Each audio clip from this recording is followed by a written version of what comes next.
I'm really happy to be here today. Thank you so much, Kendra, for inviting me out to speak at this event. I really, love Jackson Street. I've had a lot of great experiences with Jackson Street.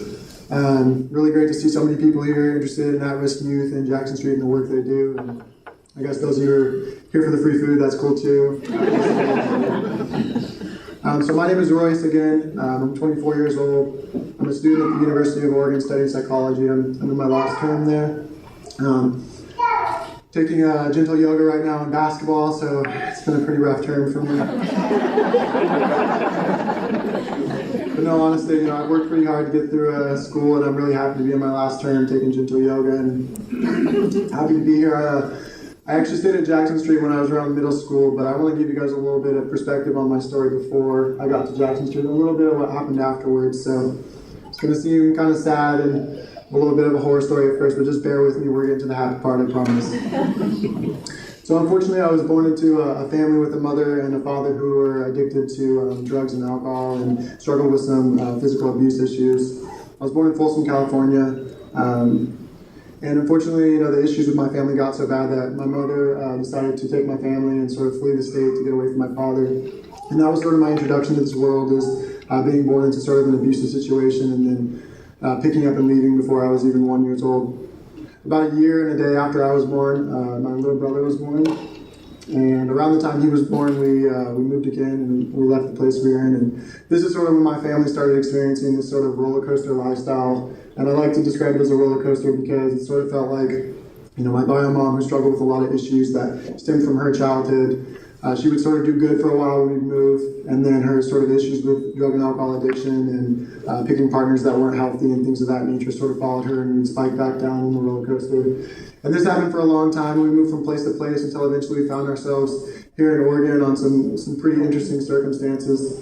My mom's boyfriend at the time had agreed to do sort of an insurance heist type thing, and we had driven a truck up here and we were going to dump it off and make a little bit of money and probably just stay in Oregon at that point. Things went pretty wrong for my family. We were actually staying at a rest stop probably 10 minutes from here out on I-5, and we were staying underneath tarps. It was the winter in Oregon, so obviously there's a lot of rain. It was pretty cold. And at that point in time, my younger brother, my older sister, and I were taken away and placed into foster care for this first time. I stayed in foster care for 2 years at that time, about 2 years. My mom was eventually able to get us back. We moved to Yakima, Washington, where we did well for a couple of years, and then we sort of started going back into that roller coaster cycle of doing well at a new place and then going back into the old habits, doing well in a good place, going back into the old habits. And that sort of lifestyle kind of carried my family all the way to Philomath, Oregon, a small town outside of Corvallis. I'm sure most of y'all are familiar with it because we're close, but when we moved there, I was in 5th grade. And this was about the time that I sort of started to have like a change in my mindset. And I know it seems weird to think about, but as a 5th and 6th grader, I was really starting to give up on the idea that my mom was ever going to be a healthy adult and be able to recover from her issues and take care of me and my siblings. And at the time, my older sister had gone off. She had sort of bailed on the family thing at 16 or 17. And I had a younger sister that was born about 2 years after my brother. So it was me and my 2 younger siblings, and I was sort of trying to figure out what I was going to do and where I was going to find these family connections and how I was going to, do my best to take care of my siblings.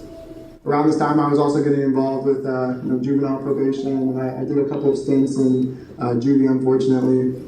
This is around the same time that I met a judge that's still part of my life to this day. Actually, it turns out he's my girlfriend of 4 years' dad, so that was kind of interesting. He's sitting in the crowd today, so if you guys can find him, harass him if you want.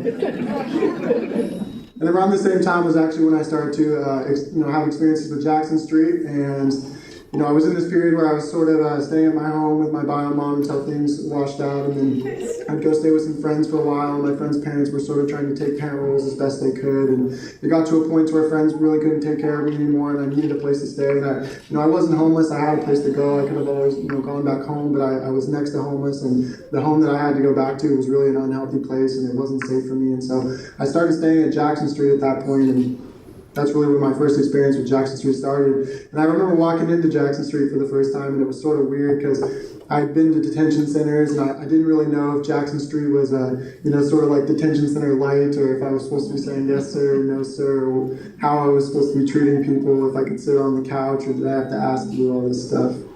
But after a while, I sort of got comfortable, and I started to really like Jackson Street.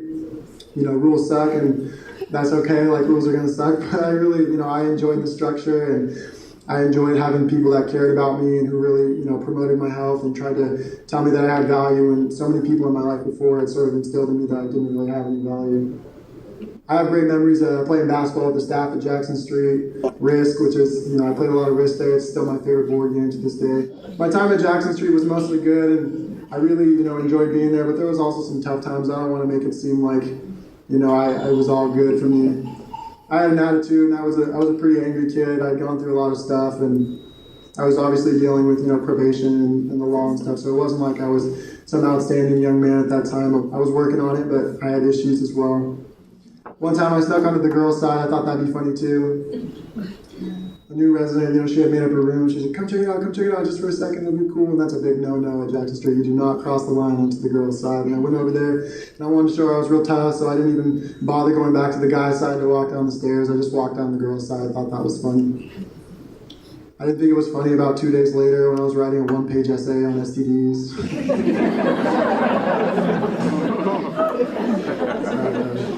We live and we learn. So I stayed at Jackson Street on and off until about 8th grade, and around that time, things were kind of coming to a tipping point with my family, and a counselor at the time who I'd become close with wanted to adopt me, and my mom agreed after kicking me out about 2 times in a 1-month span, and I moved in with that counselor, and I was going to be adopted. About 2 weeks later, my mom kind of found out she was going to lose her benefits, her government benefits if I was adopted, and she pulled the plug on that, and I was placed back at home, and about a month after that, I was placed back into the foster care system for the second time.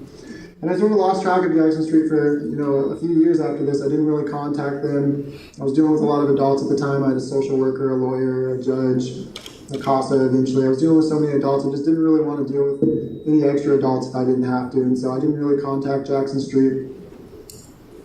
My foster care experience was pretty hard. A lot of times people think that once you go into foster care, the difficulties stop there, and that's unfortunately not the case. And a lot of foster youth, when they go into care, actually experience more difficulty than before they were ever placed in care, which is, it's really hard.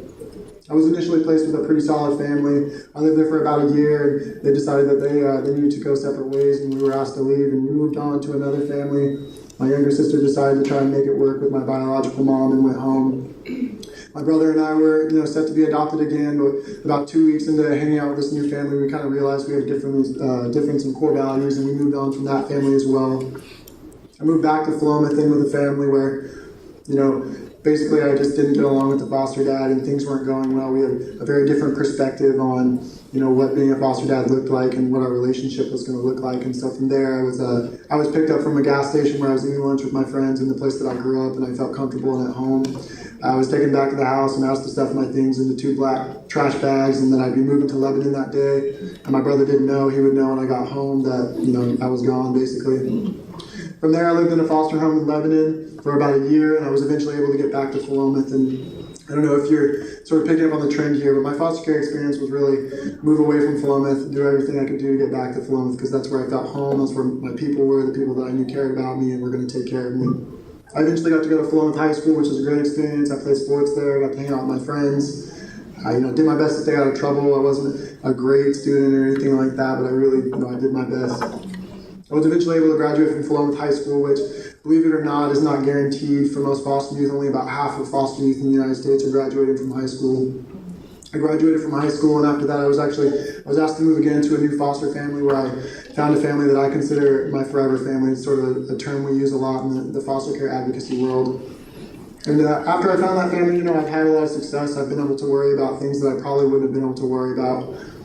I've done a lot of advocacy work. I've worked towards passing 2 bills here in Oregon to help foster youth. I've started a blog. I have hundreds of subscribers, and I get thousands of readers every time I post. Like I said, I'm about to graduate from college. Next year I'll be going to Lewis and Clark University, where I'm going to pursue a master's degree in professional mental health counseling. I'm doing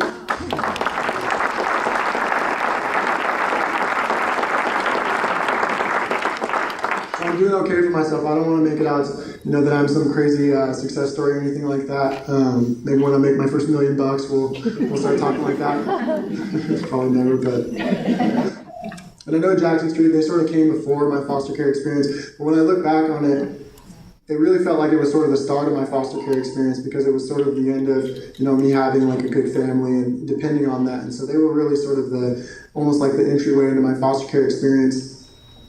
And for those of you in the crowd today that are wondering whether or not Jackson Street Youth Shelters we're supporting with your donations or whatever capacity you're looking to support them in, I want to let you know that they are most definitely worth the time and the energy and the money that you guys might be willing to donate, because without Jackson Street, a youth like me maybe never makes it up here to talk to you guys about how I've been able to have some success. So I want to say thank you to Jackson Street. Thank you guys for having me here. Appreciate it.